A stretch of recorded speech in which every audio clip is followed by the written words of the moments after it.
이웃들 만나면 여러분 어떻게 인사하시죠? 한국의 이야기 합시다.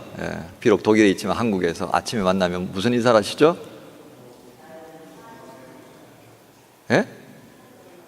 못 알아듣겠네. 이 좀 가까워야지 이게 소통이 되는데, 저 어렸을 때는 어른들 만나면 아침 드셨습니까? 이렇게 합니다. 그렇죠? 근데 커서도 그게 입에 배겨가지고 아침에 교회에서 이렇게 교회 식구들 만나면 아침 드셨습니까? 이렇게.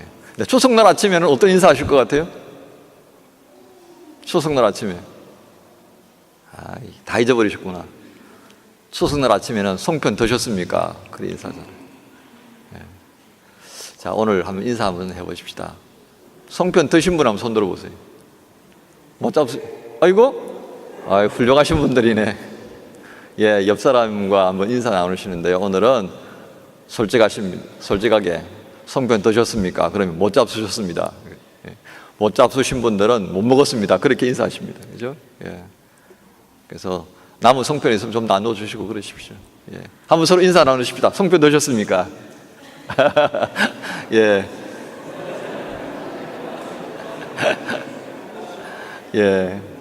여러분, 이렇게라도 해야지 우리가 오늘이 좀 추석 같은 날로 느껴지지, 이 말도 안 하고 넘어가면 우리가 오늘이 추석인지 뭔 날인지 그냥 지나갈 것 같습니다.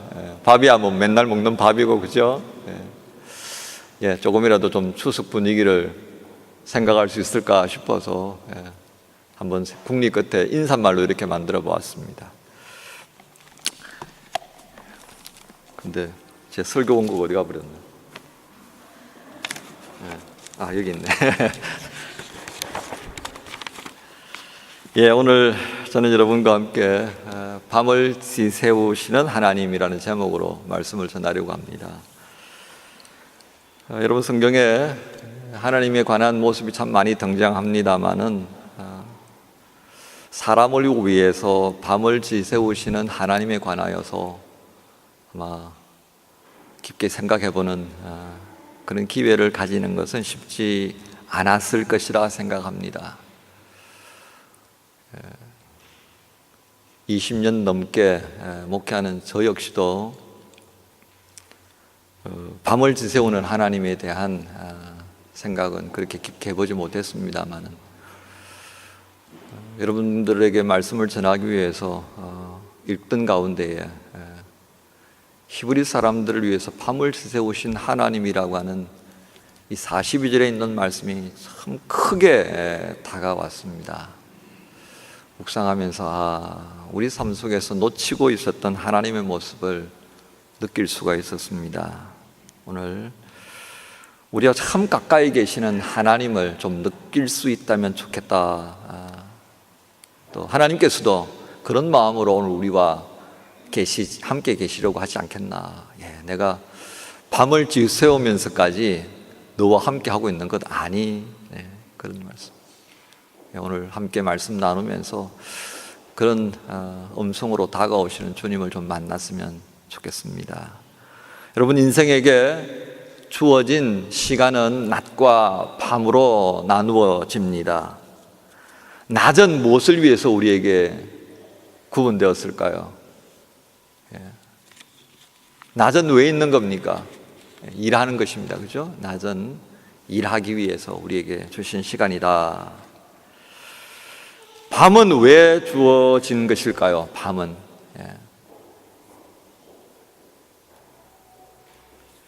밤은 왜 있어요?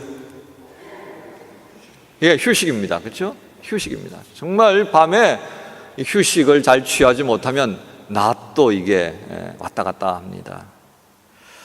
근데 낮과 밤이 이게 막 헷갈리는 동네가 있어요.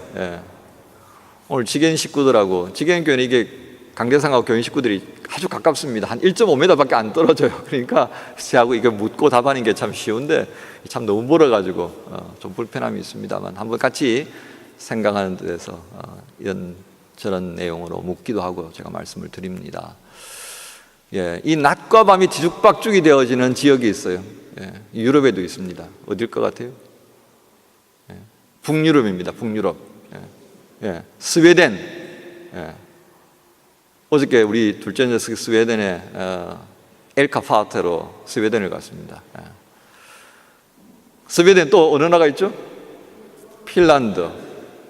또 어디? 또 어디가 있어요? 예? 아니, 나 자꾸 지금 룩셈부르크 얘기 나오네, 지금.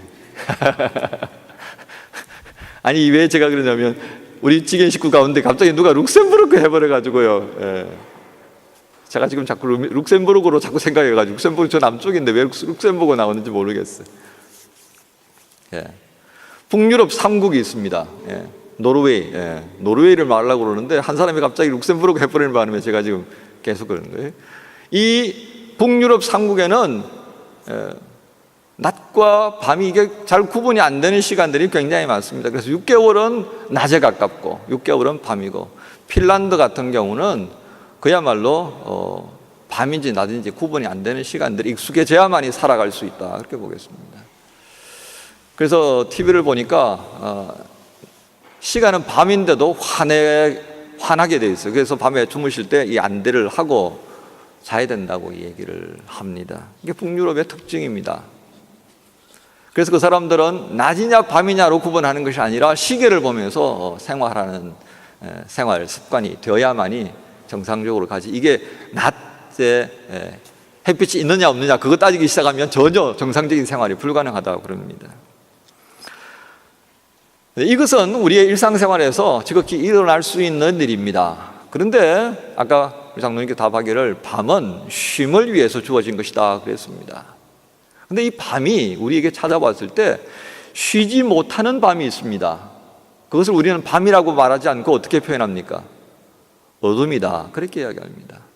어둠이 가지고 있는 상징은 고통과 두려움을 가져다 주고요, 슬픔을 가져다 주고 견딜 수 없는 아픔을 가져다 주는 것을 우리는 어둠의 시간이다, 그렇게 말합니다. 이러한 시간들이 계속된다고 할 때에 우리 삶이 어떻게 되겠습니까? 여러분, 어떻게 될 것 같아요? 묘한 것은 그 시간에, 그 어둠 속에 사람들이 익숙해지더라 하는 것입니다. 고통과 두려움들, 슬픔과 잔인하리만큼 힘든 그 시간들을 자기도 모르게 적응해서 살아가 버리더라는 겁니다. 무엇만 남은 채로, 인간의 본능만 남은 채로. 이 본능만 남은 사람들의 모습을 기록한 사람이 있습니다. 그 사람이 바로 엘리 위젤이라고 하는 작가입니다. 그는 1928년 루마니아 출신의 유대인 가정에서 태어납니다. 15세 때 나치에 의하여서 부모님과 함께 유대인 수용소에 갇히면서 1945년 종전될 때까지 그곳에서 생활합니다. 부모님은 다 돌아가시고 그만 유일하게 살아남는 것이죠. 그는 이후에 인종차별 철폐와 인간의 인권을 위하여서 헌신한 결과 1986년도에 노벨 평화상을 수상합니다. 바로 이 사람이 포로 수용소, 유대인 포로 수용소에서의 수감 생활들을 바탕으로 쓴 책을 출판하게 되는데, 흑야라고 하는 책입니다. 한글로는 흑야, 영어로 나이트라고 하는 소설입니다만은 아마 여러분들 읽어보신 분도 있을 것입니다. 그 소설을 통해서 이 밤에 익숙해진 사람들의 모습을 기록해 가고 있었습니다. 얼마나 지독한 굶주림이 있었던가 하면 그 수용소에서 아들을 위해, 굶어가는 아들을 위하여서 그 아버지가 자기가 먹어도 모자라는 빵을 숨깁니다. 그런데 우연히 이 아들이 빵을 숨기는 아버지의 모습을 보게 되죠. 불행하게도 이 아들이 아버지를 죽이게 됩니다. 그 빵의 욕심이 나서요. 그날 밤에 아버지를 죽이고 빵을 빼앗는데 그 광경을 목도한 다른 유대인이 그 청년을 죽이고 그 빵을 나누어 먹는 장면이 등장합니다. 그뿐만이 아닙니다. 병들어 죽어가는 아버지에게 떠먹이는 수프를 먹이면서도 그것을 아까워하는 사람들의 모습이 기록이 되고요. 연합군의 공격으로 점점 입지가 좁아져가는 나치들은 유대인들을 다른 곳으로 옮깁니다. 아주 먼 거리를 행군을 시키면서 지쳐 쓰러져가는 유대인들이 증가합니다. 그것을 부축해서 가던 또 한 젊은 유대인은 그 아버지를 참 힘들어하다가 그 아버지가 쓰러져 버리자 해방감에 즐거워하더라는 것입니다.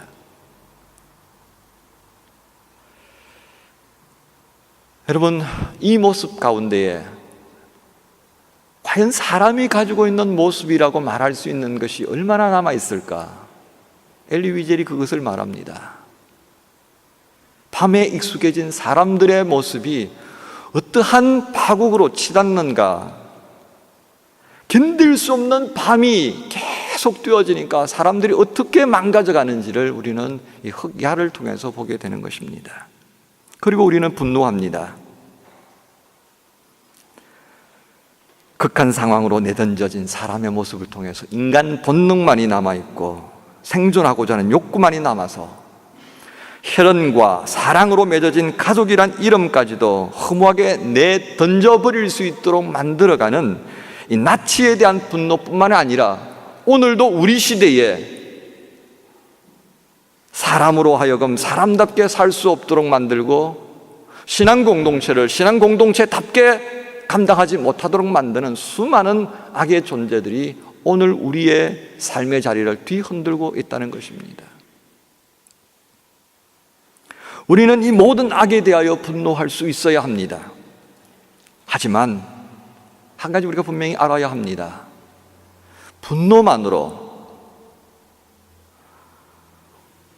이 고통으로부터 끝을 알 수 없는 이 어둠의 깊이들을 몰아낼 수는 없다는 것입니다.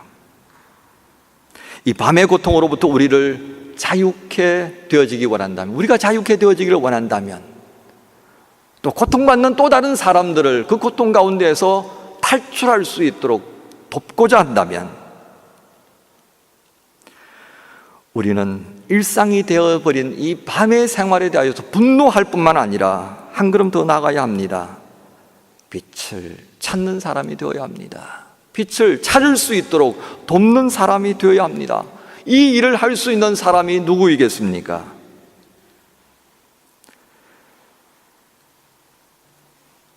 아침을 알리는 희미한 여명조차도 찾을 길이 없는 그런 현실의 고통에서도 빛을 찾고 빛을 기다리는 사람이 되어야 한다는 것입니다.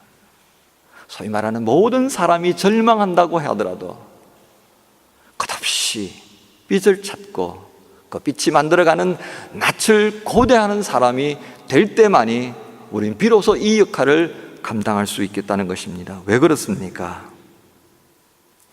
우리가 여명조차도 찾을 길 없는 그 캄캄한 가운데서도 빛을 찾는다는 건 어리석게 보일 수밖에 없습니다. 거기다가 한술 더 떠서 낯을 기다린다는 것은 더더욱 어리석은 일이라고 하겠습니다. 그래서 탄식할 것입니다. 그러나 다윗은 그 탄식 가운데에 우리와 동일한 탄식 가운데 있지만 하나님을 향해 기도합니다. 주님, 어찌하여 주님께서는 그리도 멀리 계십니까? 어찌하여 우리가 고난을 받을 때에 숨어 계십니까? 악인이 어스대며 약한 자를 괴롭힙니다.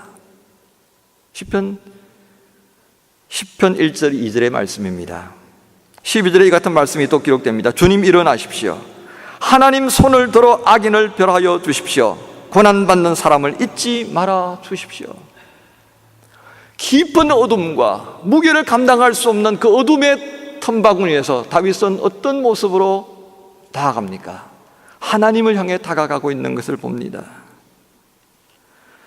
사랑하는 교회 여러분, 이 다윗이 하나님을 찾는 모습을 보면서 오늘 이 말씀을 읽는 우리에게 출애굽기 12장의 말씀을 통해서 동일한 모습으로 주님은 우리를 향해 말씀하십니다.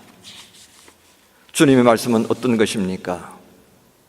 히브리 사람들이 바로에게서 벗어나는 유월절 사건이 일어나던 그날, 곳곳에서 절규하는 소리와 비명이 들렸고 통곡이 교차하는 급한 밤에 작은 방에 모여있던 히브리 사람들이 가졌던 그 공포스러움은 이루다 말할 수 없었을 것입니다.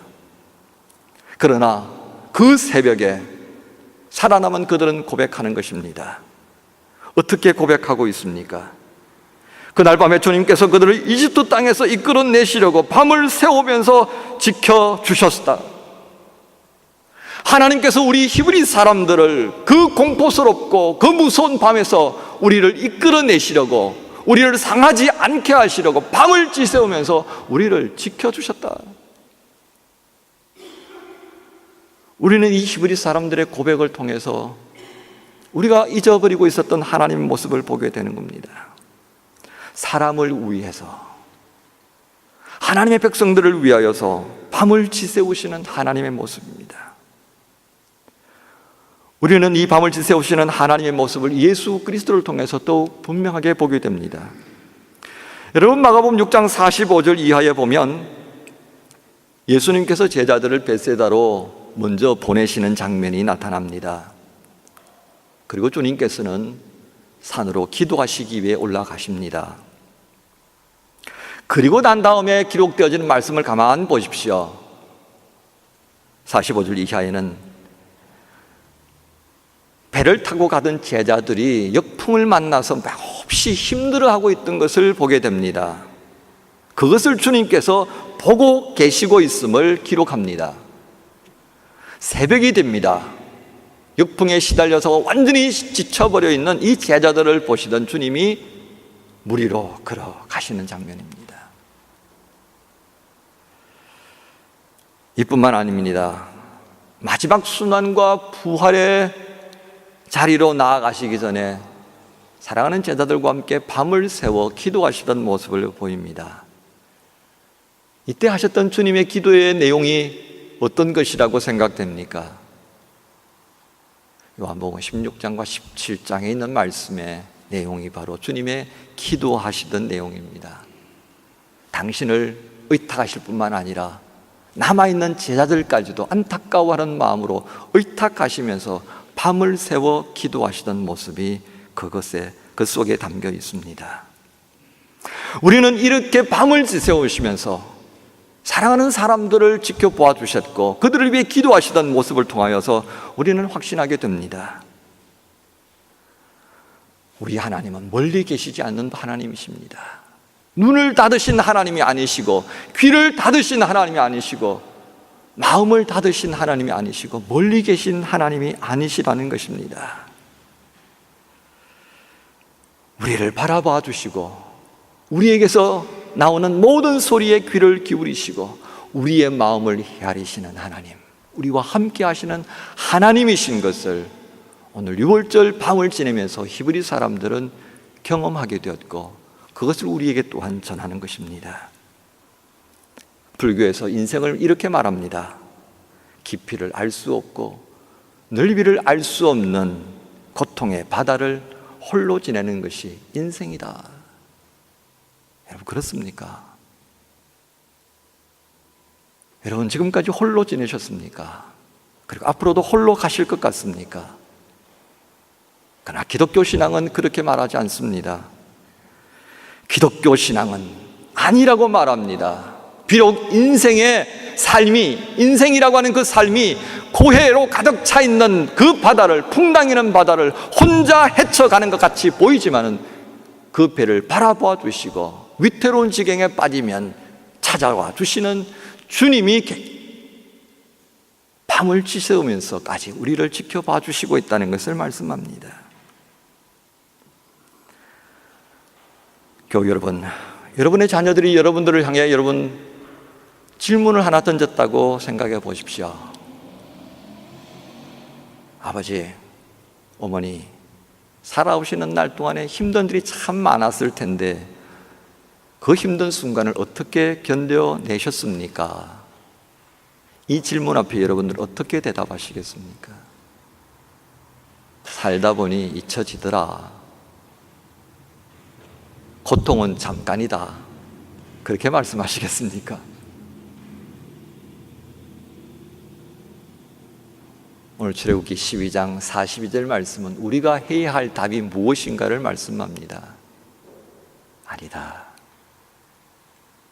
내가 참 힘들었을 때 주님은, 그 고통스러운 밤을 견디기 어려워할 때 주님 그 밤에 나와 함께 지새워 주셨다. 그래서 오늘 내가 여기 있을 수 있었다. 이것이 우리가 믿음의 눈으로 바라보는 하나님의 자녀를 돌보아 주시는 손길임을 말씀할 수 있는 것입니다. 밤으로 하여금 우리의 눈과 귀를 가리우고 마음을 닫지 못하게 하는 악을 보아야 합니다. 그러나 그 어둠보다도, 그 악의 손길보다도 더 능하신 주님께서 어둠에서 빛을 볼 수 있게 하고 고통과 슬픔 가운데서 주님의 은혜를 느낄 수 있게 해주시는 그분이 나와 함께 계신다고 하는 이 믿음으로 살아가야 합니다. 그리고 한 걸음 더 나아가서 우리의 눈이 닫혀져서, 우리의 귀가 닫혀져서 주님이 말씀하시고 주님이 나와 함께 계시는 것을 보지 못하게 될 때에 주 성령께서 열어주시기를 그렇게 기도하며 살아가야 합니다. 바로 그러한 시간들을 통해서 우리가 알지 못하는 때도 함께 밤을 지새우시는 주님이 변치 아니하고 나와 동행해 주시고 우리 공동체와 동행하신다는 것을 언제나 확신하게 될 것입니다. 또한 오늘은 우리 민족의 명절입니다. 오늘 날씨가 참 맑은 것 보니까 아마도 맑고 환한 달을 볼 수 있을 것 같습니다. 밤이 아무리 깊다 하더라도 달 하나이면 온 세상이 밝아지는 것을 보게 될 것입니다.